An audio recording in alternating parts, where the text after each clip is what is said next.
We'll hear a student called Janet talking on the phone to the manager of a sports centre about a job. First, you have some time to look at questions 1 to 5.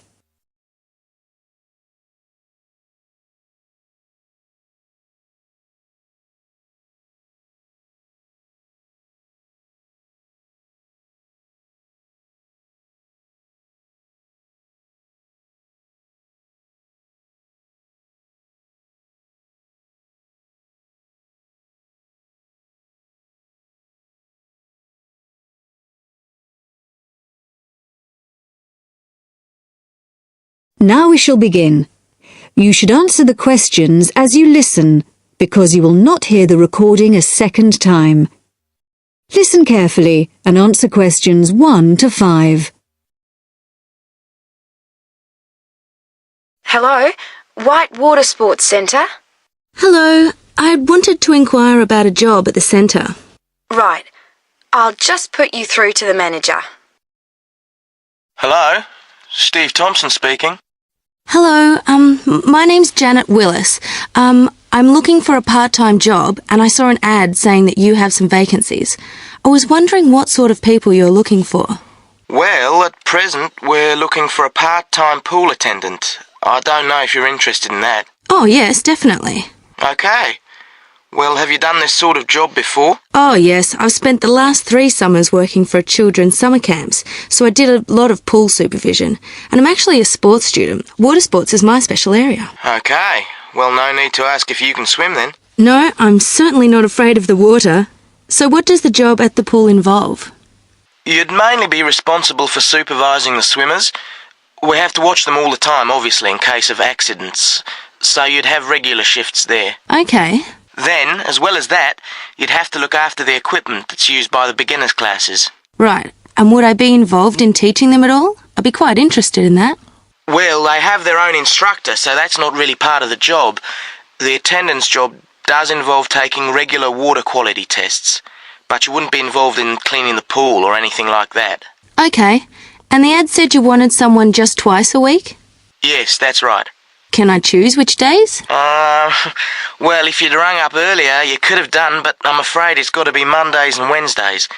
We got someone for Tuesdays and Thursdays, and the weekends are already fully staffed. Is that going to be a problem for you? No, that should be all right. And the ad said it was evening work, right? Yeah, you start at 6, and the pool closes at 9:30, but you wouldn't get away until 10 by the time you've checked the lockers and changing rooms. Fine. Before you hear the rest of the conversation, you have some time to look at questions 6 to 10.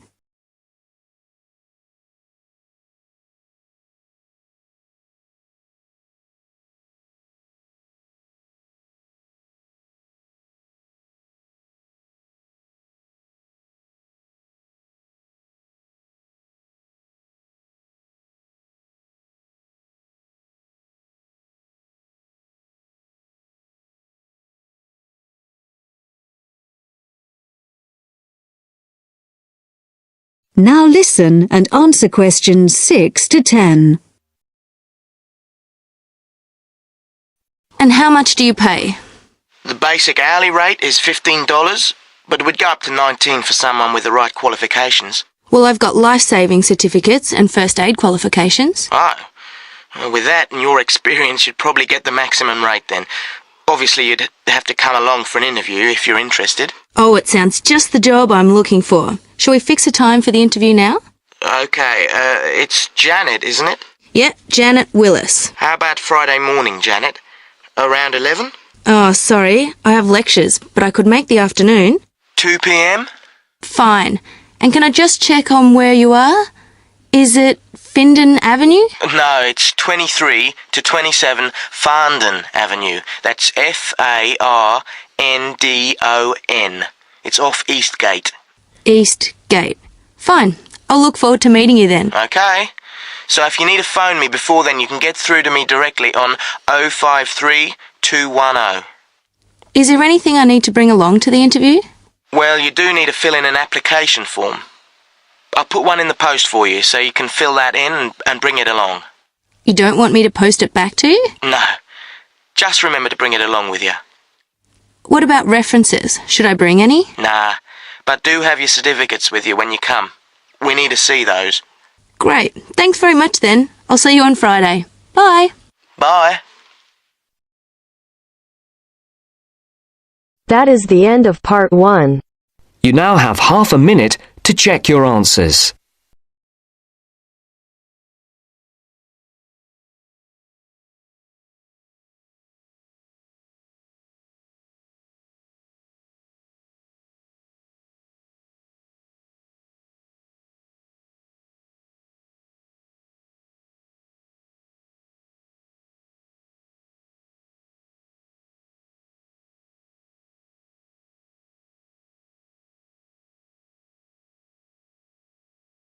Now turns to part 2.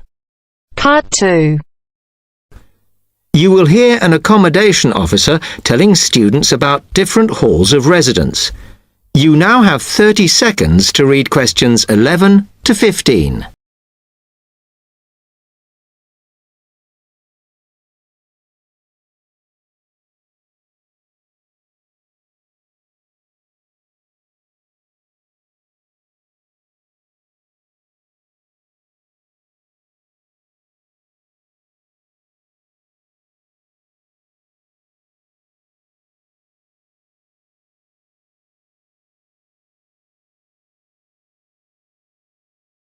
Now listen carefully and answer questions 11 to 15. Good afternoon, and welcome to Stanton University. I'm here to tell you about the various halls of residence we have available, should you choose to come here. We aim to offer accommodation in halls to all first-year students, and you'll find there's a good variety to choose from. First of all, there's Brown Hall, which, as you'll see, is not the most modern of buildings, but it is very popular with some students. It's got a good sense of community, some nice refurbished kitchens, and unlike the other halls, it has recently had a gym built in its basement. Another option is Blake Residence, which is built like a large house, and so everybody cooks and eats together. It has its own sectioned-off bit of private garden and is even more peaceful because this is an all-girls residence. Although, of course, boys are allowed to visit the hall and, I understand, frequently take part in cooking dinner. The largest hall we have is Queen's Building, and this has been upgraded recently. The original parking area has been built on so that the hall now has a large common room, and each bedroom now has its own shower room, which many students regard as a real bonus. A further option is the Parkway Flats, which won an award for design in its day. And this building now has a preservation order on it. This has meant that only a limited amount could be done to upgrade it, and the surrounding area is important, so parking is not permitted around the flats. However, the flats do have many extra facilities, such as a special computer room, a small library, and a self-service restaurant. The cost of breakfast, lunch, and dinner is covered in the fees for this hall, so it does look a bit more expensive. The last residence we can offer you is Temple Rise, which again is slightly more expensive than other halls as the rooms are larger. This has got very lovely views across to the coast, and this more than compensates for the fact that bathrooms here are shared between 6 students. However, the hall has domestic staff who clean the rooms once a week, so this is perhaps an attractive option for the messier amongst you. You now have 30 seconds to read questions 16 to 20.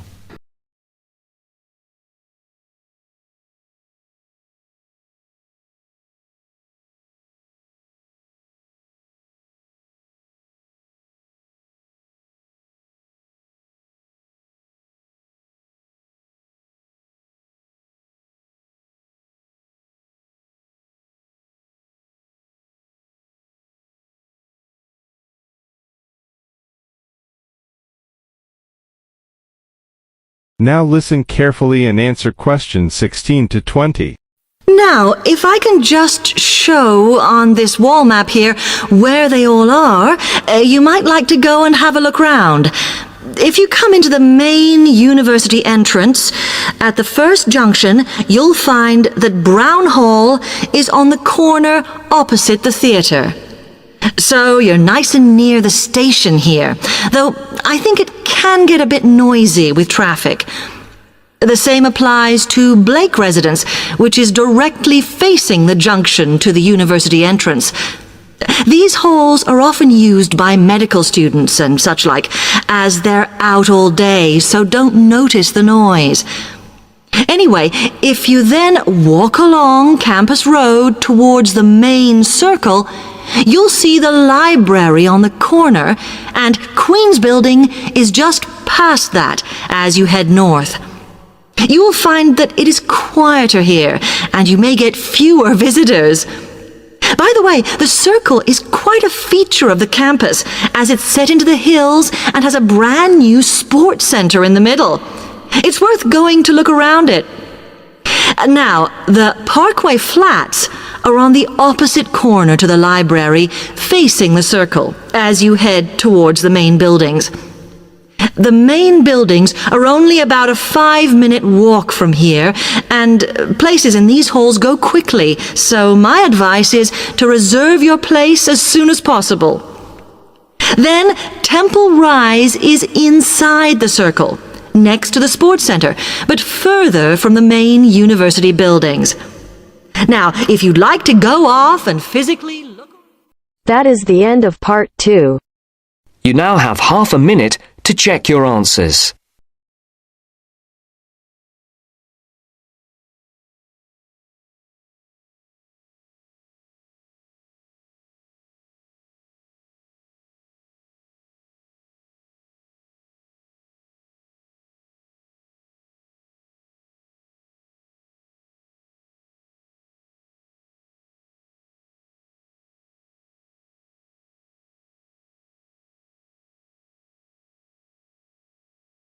Now turns to part 3.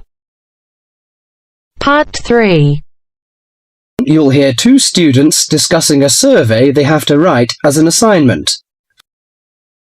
First, you have some time to look at questions 21 to 26.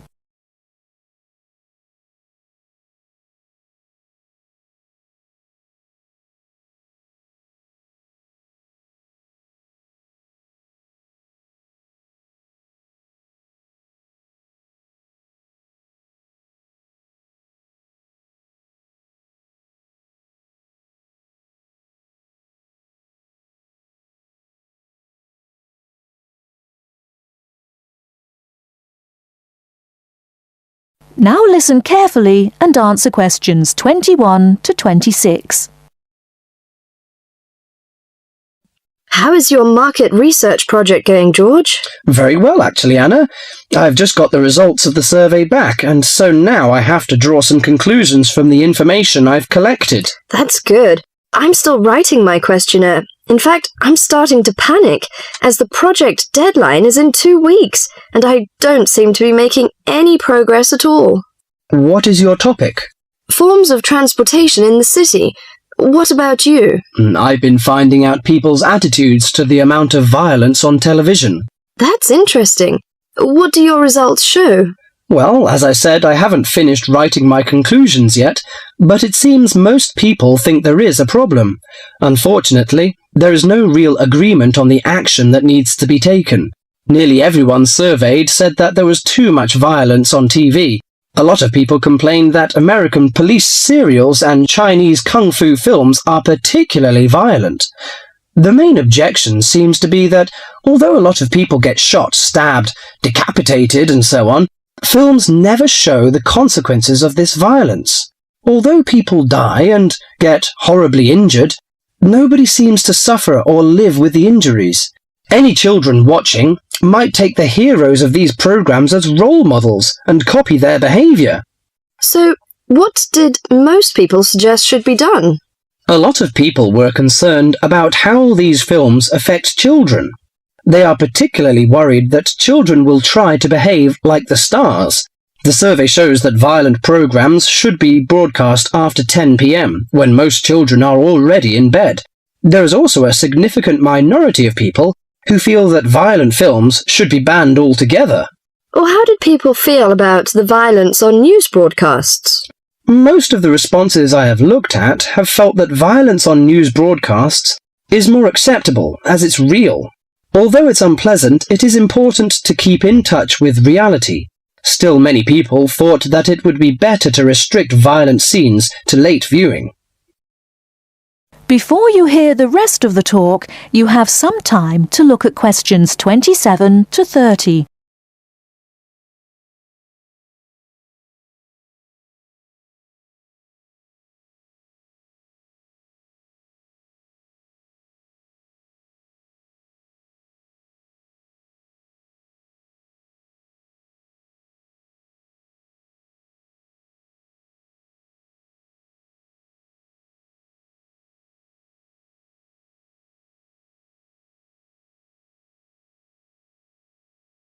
Now listen and answer questions 27 to 30. Your survey sounds very good. How many people filled it in? I gave out 120 and I got 70 back. That's a very high rate of return. Who did you give your questionnaires to? I gave a copy to every student in my hall of residence and a few to friends from other colleges. Don't you think that this will influence your results? How do you mean? The people in your hall of residence are all about the same age. They're all students and from similar backgrounds. Therefore, it is likely that they will have similar opinions. Your results represent student opinion, not public opinion. So how are you going to do your research?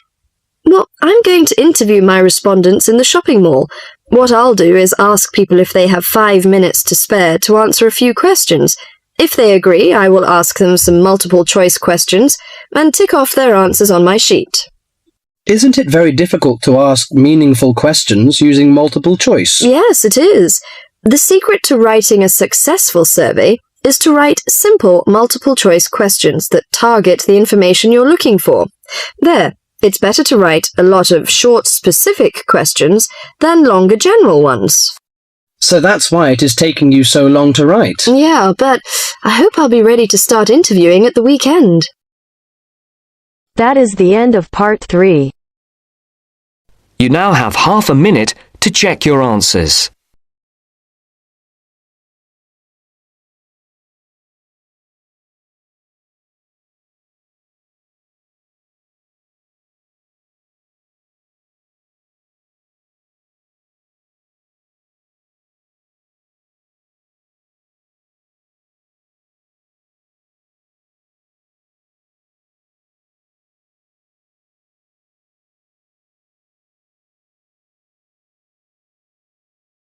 Now turns to part 4. Part 4. You will hear an environmental studies student giving a presentation about his project on saving an endangered species of plant. Now you have some time to look at questions 31 to 40.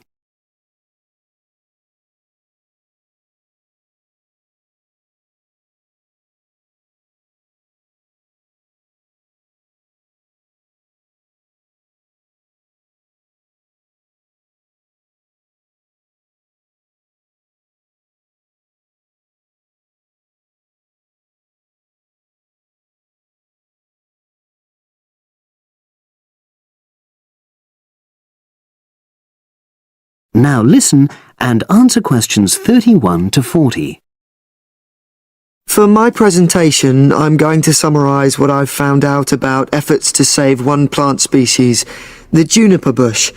It once flourished in Britain and throughout the world's temperate zones, but over the last few decades has declined considerably. Before I go on to explain the steps being taken to save it in England, let me start by looking at some background information and why the juniper has been so important in cultural as well as ecological terms, historically and in the present day. Firstly, I want to emphasise the fact that juniper is a very ancient plant. It has been discovered that it was actually amongst the first species of plants to establish itself in Britain in the period following the most recent Ice Age. And, as I say, it has a much valued place in British culture. It was used widely as a fuel during the Middle Ages because when burnt, the smoke given off is all but invisible, and so any illicit activities involving fire could go on without being detected.